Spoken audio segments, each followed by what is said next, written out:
semuanya, welcome to Joy Gift Online Service.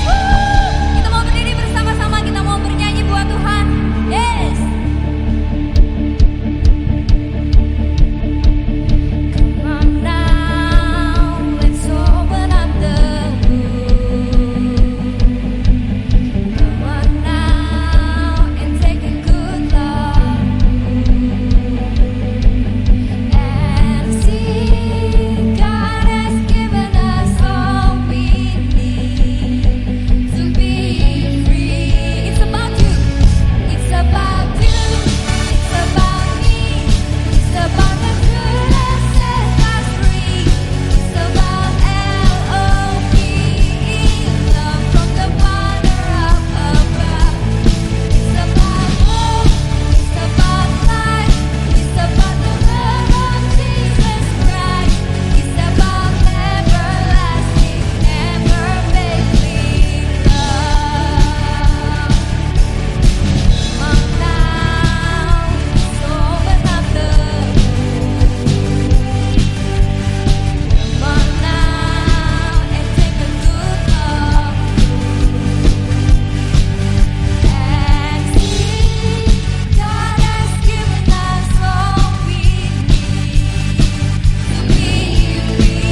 yang ku percaya.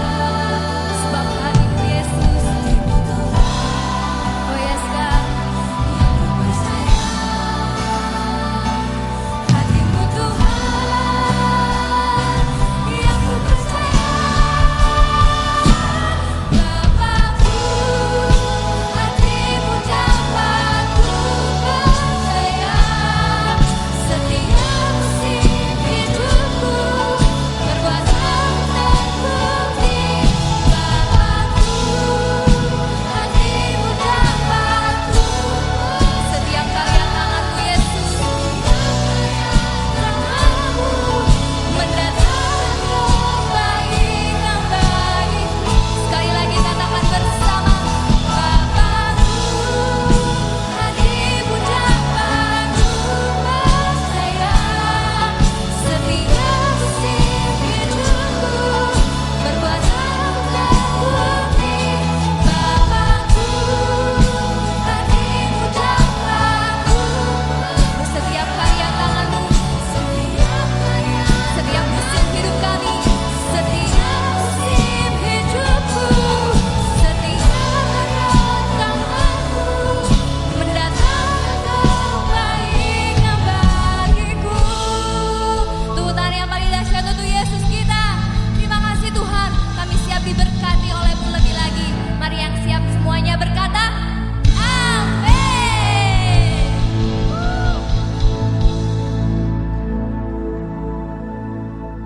Hey guys, welcome to Joy Online Service. Jadi hari ini kita mau bikin slime. Before we make slime, we are going to do yell. Okay.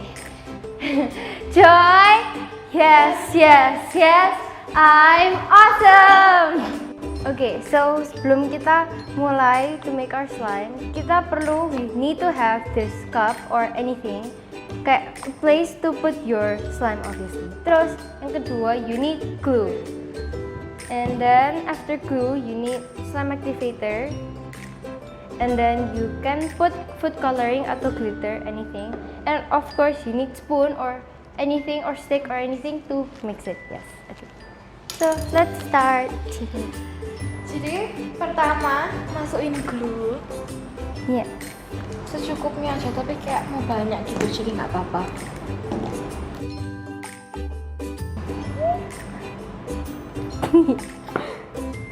And after glue, what? After the glue, mix in some water. Okay. Kebanyakan.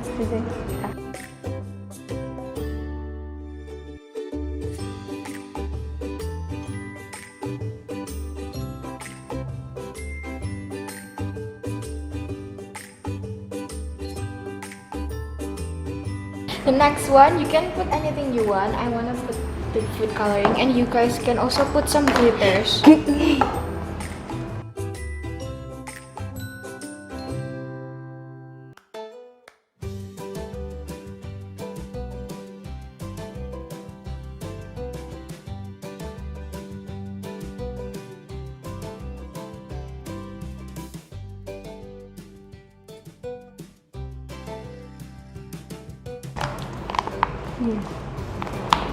Next, we put in the slime activator.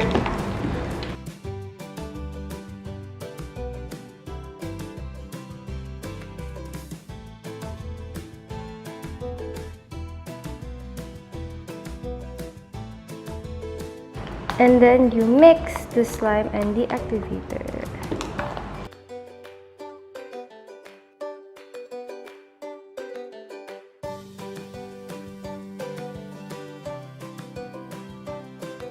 It smells.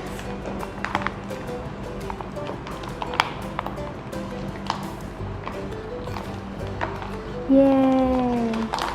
Okay, so seharusnya it looks like this. Like it doesn't stick to your hand, nggak lengket sama tangan, but oh well. And it's supposed to be stretchy, so yay. Okay. Nah, kalian sudah lihat tadi bagaimana teman-teman kita tadi membuat slime. Nah, hubungannya apa sih? Ntar kita dengerin bareng-bareng ya. Tapi sebelumnya, Di tahun 2020 ini Missnya mau ulangin lagi kalau tema kita adalah I am awesome. Nah, di beberapa bulan kemarin ya, sejak mulai dari Januari, Februari, Maret, April dan juga di bulan Mei ini pembahasan kita menggunakan binatang atau animal. Nah, di bulan Mei ini pembahasan kita adalah animalnya dari jungle ya, jungle animal. Dan kalau minggu-minggu kemarin udah beberapa macam yang dibahas, kayak minggu pertama bulan Mei kita membahas tentang zebra ya, yang mengatakan atau memberitahukan kepada kita bahwa kita nggak boleh jadi orang yang suka memanfaatkan orang lain. Dan kata-katanya adalah don't be tricky. Nah, minggu kedua bulan Mei ini kita membahas tentang singa atau lion. Nah, lion ini menggambarkan tentang kekuatan Tuhan ya, bagaimana Tuhan itu begitu kuat dan dia bisa melindungi kita semua. God will protect us. Itu di minggu yang kedua. Lalu di minggu yang ketiga kita membahas tentang rhinoceros atau badak ya. Badak itu mempunyai keunikan, dia punya cula dan culanya itu adalah digunakan untuk bertarung. Nah, di minggu kemarin kita membahas tentang we are the victorious. Bagaimana ketika kita bersama-sama dengan Tuhan dan Tuhan selalu menjadikan kita sebagai pemenang walaupun kita sendiri nggak ikut berperang.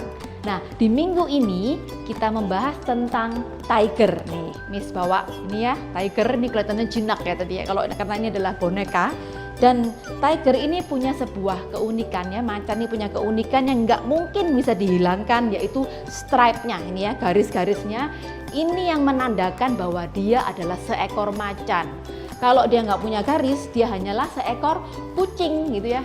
Walaupun seberapa besarnya, kalau tanpa garis-garis yang ini ya, istilahnya belang-belang ini, dia bukanlah seekor macan. Dan macan ini kelebihannya, belang-belang ini menunjukkan dari jauh aja dia lari begitu cepat, kita sudah bisa tahu, oh itu ada macan gitu ya. Nah, apa hubungannya gitu macan dengan tema kita di hari ini? Tiger itu punya garis-garis yang nggak bisa dia rubah. Istilahnya nggak mungkin tiger ini menghilangkan garis-garisnya itu sendiri. Karena itu adalah kelebihannya dia.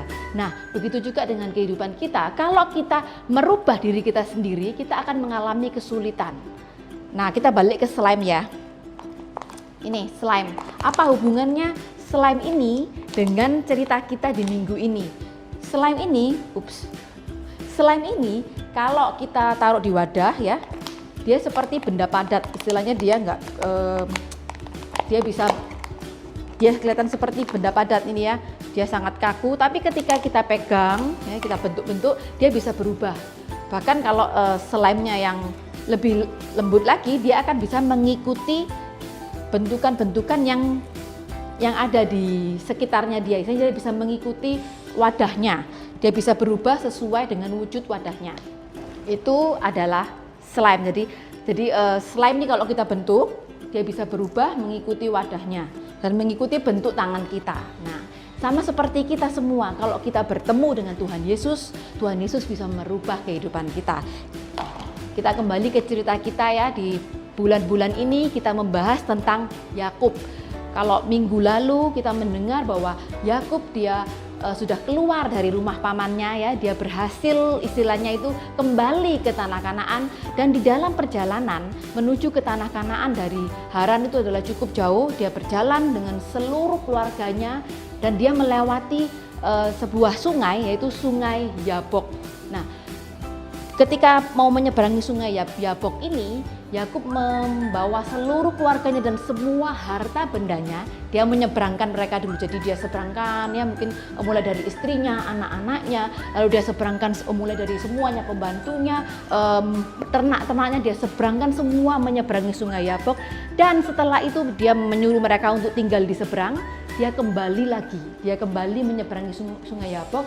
Dia sendirian di seberang sana. Ya, dia mau berdoa, ya, dia ingin istilahnya bertemu dengan Tuhan. Dia berdoa di sana, dan pada waktu dia sendirian di Sungai Yabok, ini yang terjadi. Ketika dia sendirian dan mulai menjelang malam, Yakub bermimpi ya, dia didatangi oleh seorang malaikat. Nah, pada waktu itu Yakub diajak, istilahnya itu kalau bahasanya itu bergumul, seperti orang bertarung gitu ya. Mereka berdua bertarung, dan hebatnya Yakub ini dia bisa bertahan sampai pagi ya. Dia bisa bertahan bertarung dengan malaikat ini, dia bisa bertahan, dia bertemu dengan malaikat ini. Malaikat ini tuh diupamakan sebagai wujud Tuhan gitu ya. Jadi dia bertarung, dan ketika dia berhasil istilahnya bertahan sampai pagi, akhirnya si malaikat ini, Tuhan ini dia bilang, "Oke, kamu harus melepaskan aku," gitu ya. Karena pada waktu mereka bertarung itu, mungkin kalau bertarung itu seperti ini ya, saya gambarkan ini ya. Jadi ketika bertarung itu pastinya nggak mungkin jarak jauh gini, karena bertarung itu pasti berdekatan ya. Dan ketika mereka Yakub terus memegangi malaikat ini minta dilepaskan. Sudah lepaskan karena sudah mau menjelang pagi gitu ya. Terus lalu Yakub berkata kepada malaikat ini, "Tuan, kalau Tuan tidak memberkati aku dulu, aku tidak akan mau melepaskan Tuan." Jadi Yakub masih terus memperjuangkan berkatnya ya. Dia minta kepada malaikat ini, "Tuhan harus memberkati aku dulu, baru aku lepaskan." Nah, kata-kata malaikat ini berkata seperti ini, Oke, aku akan memberkati engkau." Lalu dia tanya sama Yakub ya, "Siapa namamu?"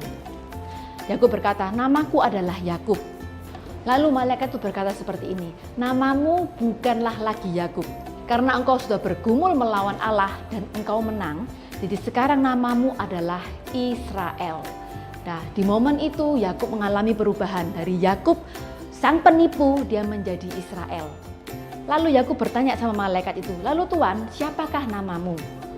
Dan malaikat itu menjawab, "Kamu nggak perlu tahu namaku. Dan satu hal yang pasti, kamu sudah aku berkati." Ketika Yakub mau melepaskan malaikat itu, satu hal yang dilakukan oleh malaikat itu adalah dia memukul sendi pinggul Yakub. Dan akhirnya sendi pinggul Yakub ini terkilir, dan sejak saat itu Yakub menjadi istilahnya pincang ya. Jadi jalannya nggak bisa lurus lagi, dia jalannya pincang-pincang. Nah, itu adalah tanda, sebagai salah satu tanda bahwa Yakub sudah mengalami perubahan dari Yakub menjadi Israel.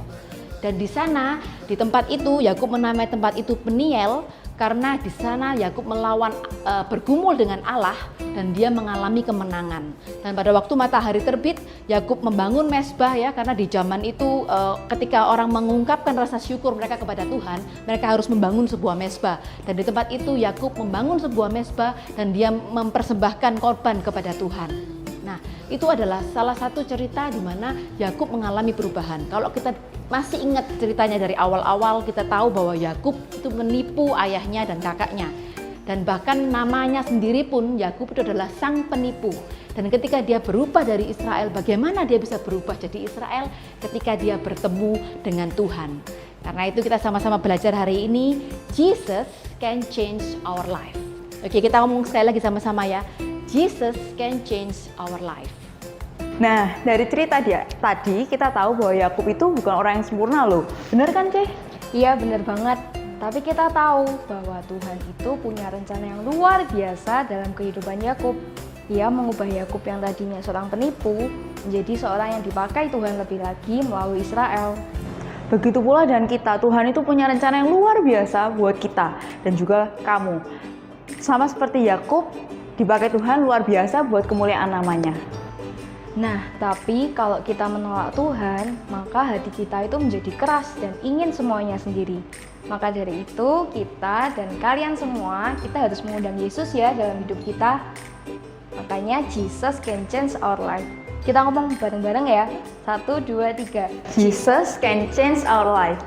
Nah, sama seperti slime tadi nih. Kalau misalnya kita biarkan dia di wadah, maka dia akan tetap menjadi benda yang padat dan keras. Tapi kalau misalnya kita ambil dalam tangan kita, maka dia akan mengikuti bentuk sesuai apa yang kita inginkan. Nah, jadi kita semua tahu ya bahwa ketika kita hidup di dalam tangan Tuhan, maka kita akan menjadi pribadi yang baru. Kalau kita senantiasa mendengarkan Roh Kudus, maka hati kita itu akan diubahkan. Hidup kita akan menjadi sukacita, damai sejahtera, dan senantiasa senang.